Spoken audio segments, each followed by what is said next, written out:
Hello there, it's Susie Walker here from Psychologies magazine, and I am delighted today to be joined by James Wilson, aka the Sleep Geek.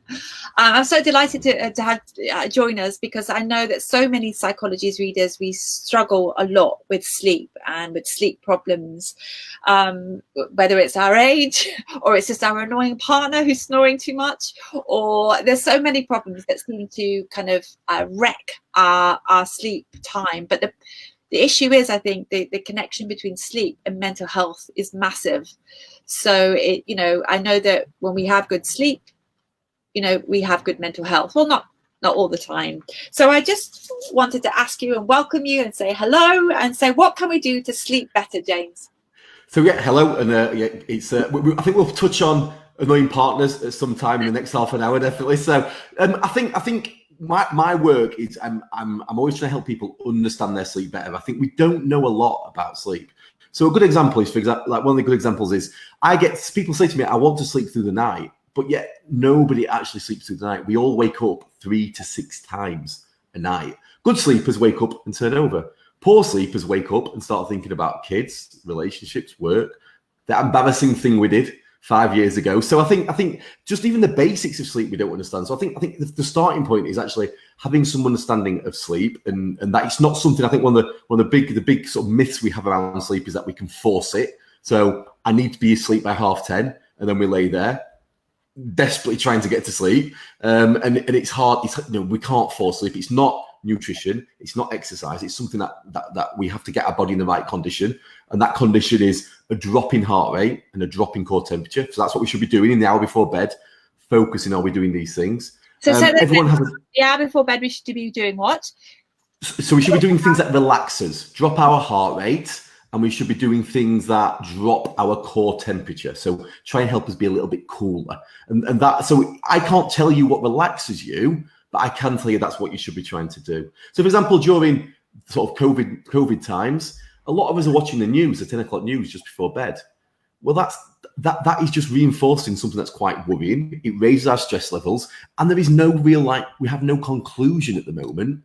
So all we're doing is putting our body in a state that actually makes sleep harder to achieve. So it's harder to get sleep, and also, probably most importantly, harder to sustain. Yeah.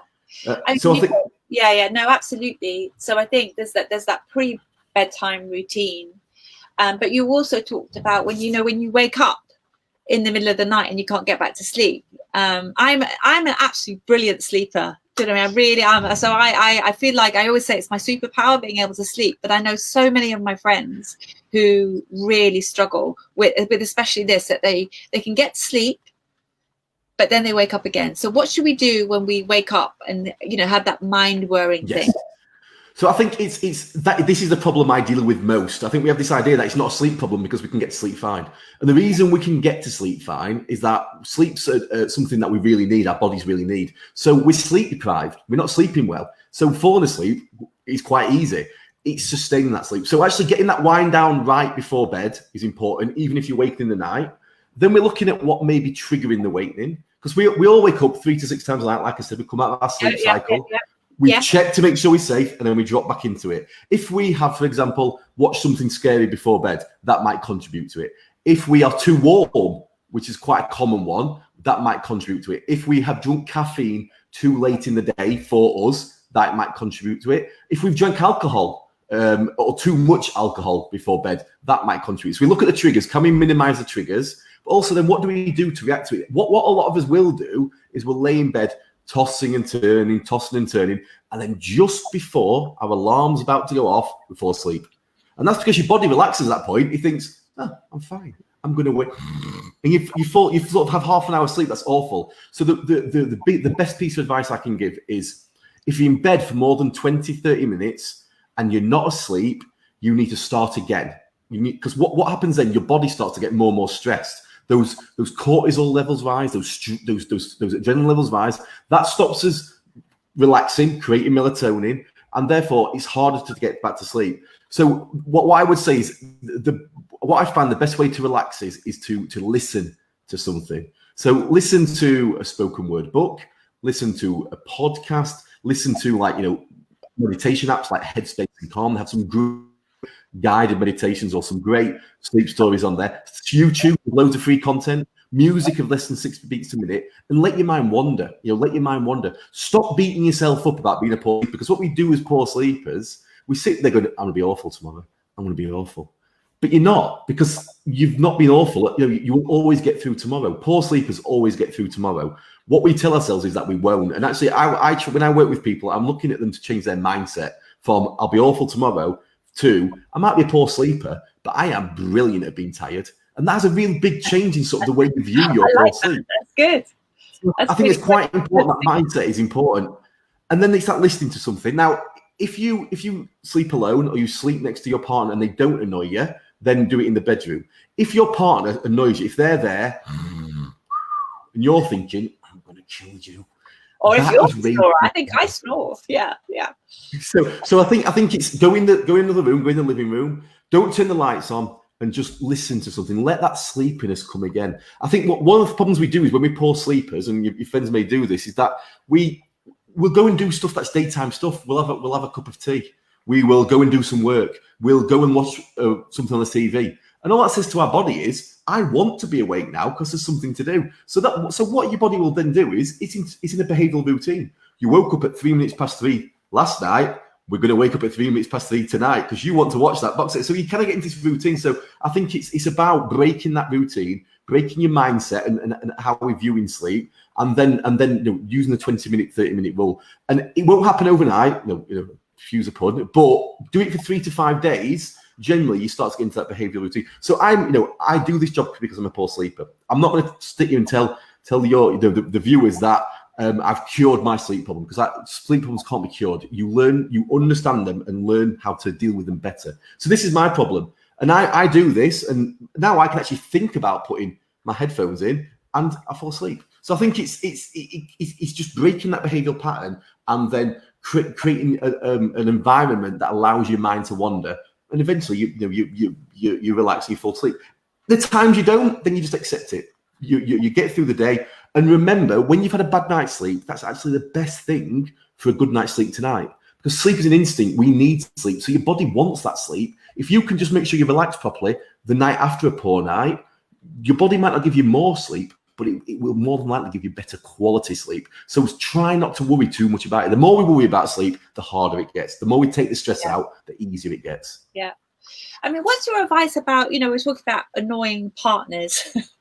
So if you have, and again, I hear this a lot, that, your partner snores, or maybe you snore, or they're too hot, or I'm a great fan of sleeping apart. You can have your intimacy time or whatever it is that you need, but then, to go and literally go and sleep apart.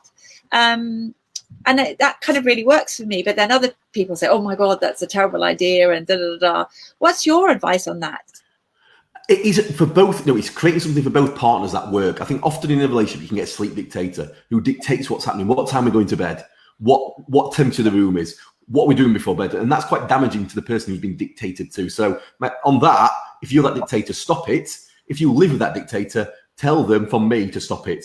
Use me as an excuse. That's what I would say. I think on things like snoring, it's first of all, it's making sure it's not quite a common sleep disorder called sleep apnea.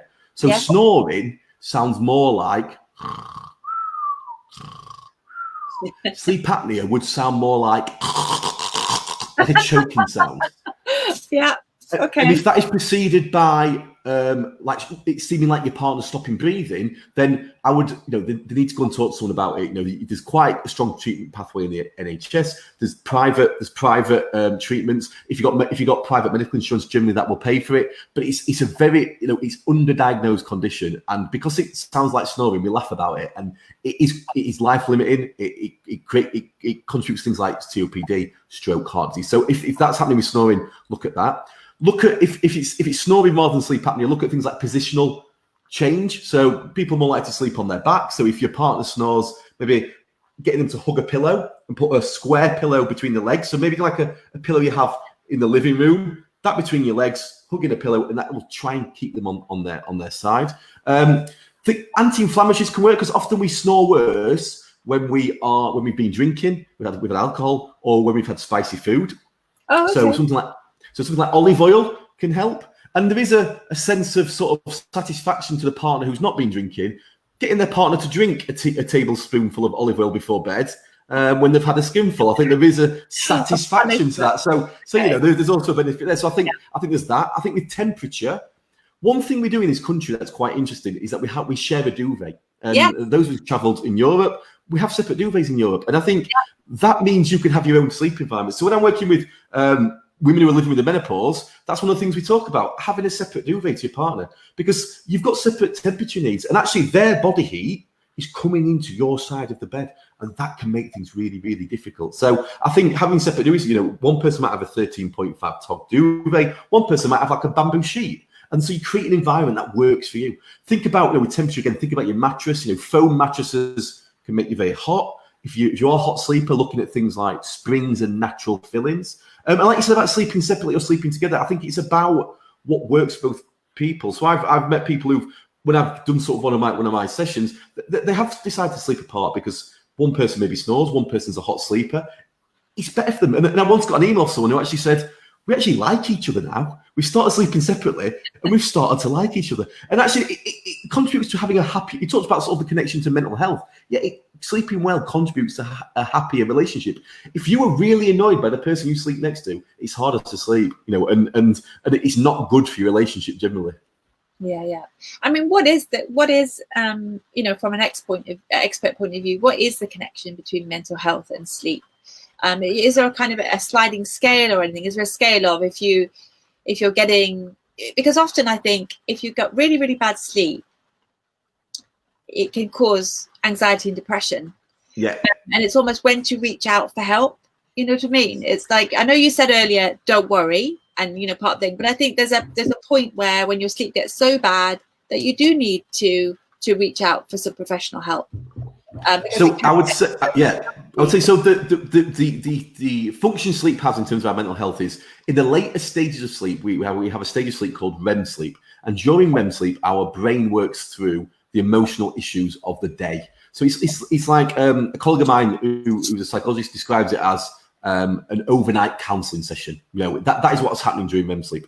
When we get short sleep, or not enough, or quantity-wise, we're not getting enough, it's actually that REM sleep that often suffers. So I think we all know what it feels like not to have slept well. You are ready to blow.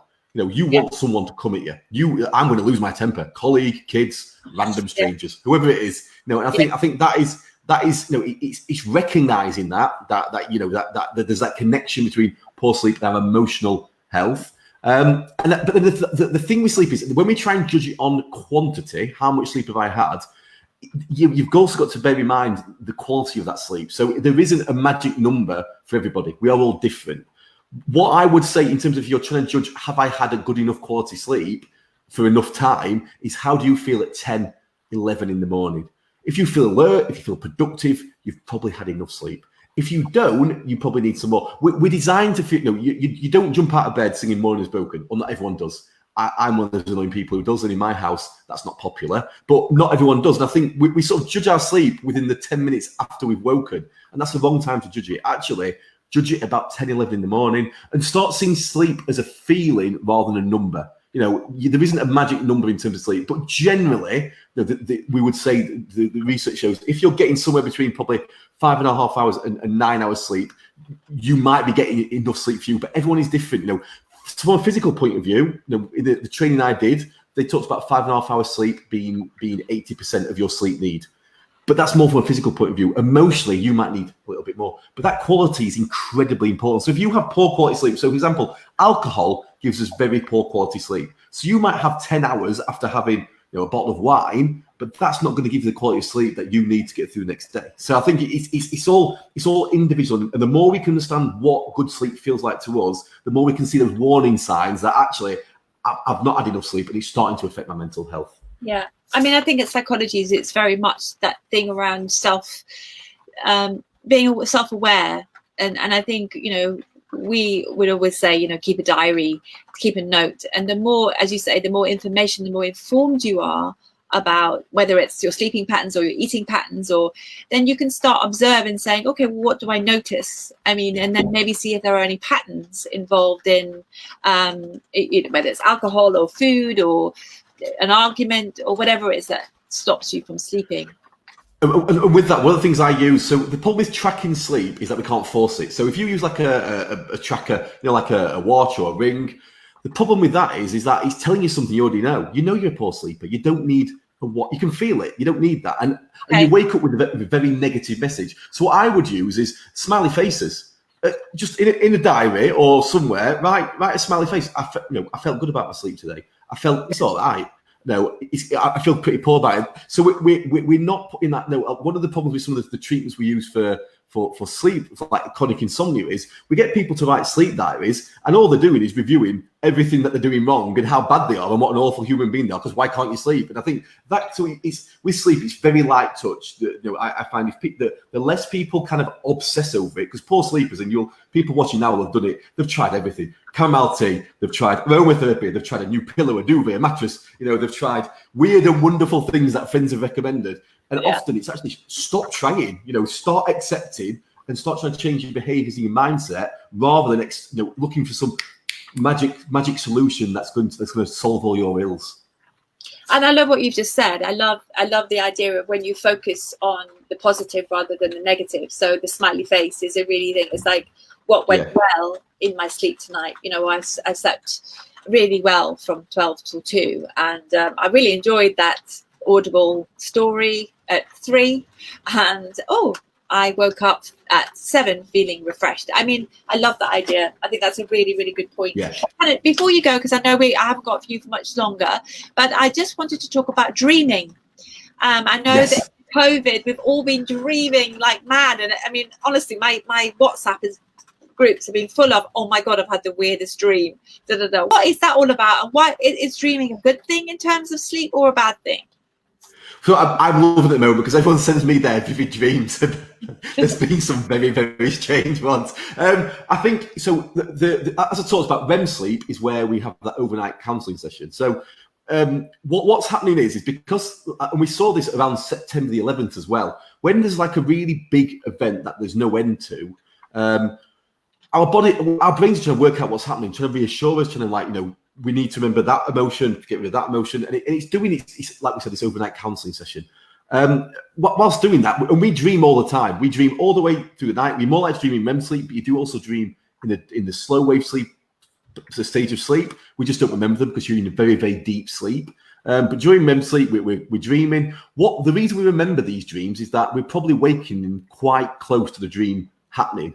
Because the dream's that strange, we're waking up, and then you can remember it. Where it went normally, if you sort of like if you're dreaming, but you're maybe going through your sleep cycle in a more sort of a more typical way, you don't remember your dreams. So that's why we're remembering them more. That's why they're waking us up, because they are like, I have some brilliant ones. I think my favourite is the person who dreamt that they were getting married, and when they got to the end of the aisle, it was their ex. And they had to go through with it, and it was this sort of like, this nightmare of having to marry their ex. So I think there's been some, but it makes sense. So I think the message is, don't worry too much about it. Think about what you're watching before bed, because we find that when people are watching stuff that's like a box set. So, for example, I was watching White Lines on Netflix for a week before bed, because again, like many experts, do what I say, not what I do. I was making that mistake, and I dreamt a lot about murdering people, a lot of murder in my dreams. So I realised what it was, and watch something funny before bed. So I think it's think about what you're watching. Something funny, that's great. Something trashy makes you feel better about yourself. Something repetitive. You know what's going to happen. Not a box set, not the news, not a horror film, not something. The second most watched documentary about on Netflix was called Pandemic. About a month ago. That's not a good thing to watch before bed. Not at all. Aren't we funny creatures as human beings? We are. We're in the middle of a global pandemic. What we're going to watch is a film about a global pandemic. It's so funny. James, this is really fun. Thank you very much. I think you've given some really good information there around how to sleep better, and also not to worry as much. I think that is, I'm taking away that as my kind of top tip, is I think the anxiety that comes with not sleeping, and to be able to kind of minimize that and praise yourself for what you are doing well. I think that really works. So James is available at sleepgeek.com or .co.uk? It's the sleepgeek.co.uk, and I'm the Sleep Geek on all major social media channels. Yeah, fantastic. So you can catch up with James there and find out all about what he can do for you and for companies. You work with big groups, don't you, as well, and charities, all sorts of right across the board. So do check him out at the sleepgeek.co.uk. Thank you very much. So Sleep well. Thank you. Yeah, sleep well. Thank you. I will. Good night.